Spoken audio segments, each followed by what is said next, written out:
Hey, what's up guys? Welcome back to the channel. Today we are talking about Ghostbusters, the video game Remastered.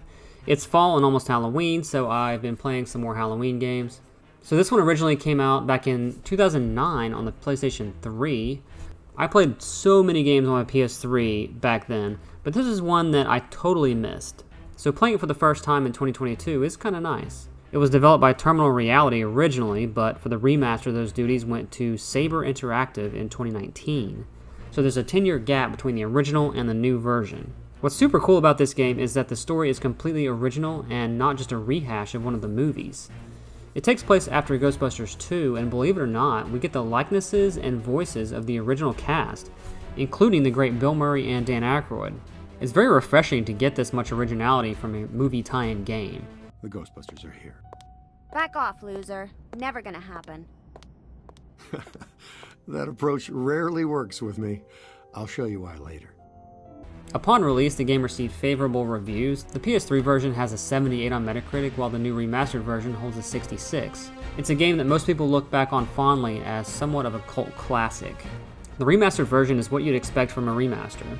It features updated visuals and a better performance. It's essentially the same game that it was in 2009. Now this means that everything is not perfect. Sadly, the gameplay and controls are a little outdated by today's standards. The gameplay loop itself is repetitive as there isn't much to work towards. It's a linear story with linear areas. There are some cool boss battles here and there, and we see some of the enemies from the movies like the Stay Puft Marshmallow Man, who is as terrifying as ever. But all of this should be par for the course for a Ghostbusters title. It all takes place in New York, and you get to see the inside of the Ghostbusters headquarters and some other familiar locales. There's not much to collect and not much to explore. It is what it is, for better or worse. The best thing about this game is what makes Ghostbusters cool in the first place, which are the characters, the ghosts, and the story. All of that remains intact and is as charming as ever.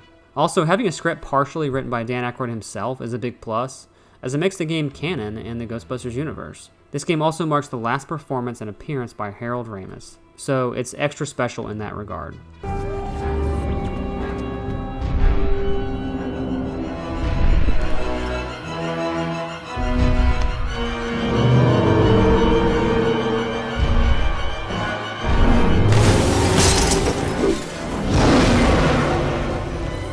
Wasn't me this time, I swear it. But all in all, I feel like this is a great game to play in the fall time and around Halloween. Ghostbusters is still the solid game we got back in 2009, just up-res and tightened up. Sadly, it doesn't give us much of anything new or fresh to experience. It ends up being a fairly above-average title that will probably only have meanings to Ghostbusters fans or fans of that original game. So guys, those are my thoughts on Ghostbusters, the video game Remastered. And if you are enjoying my content, be sure to hit the subscribe button below, share the video, and ring the bell to stay notified for future notifications. And I'll see you guys next time.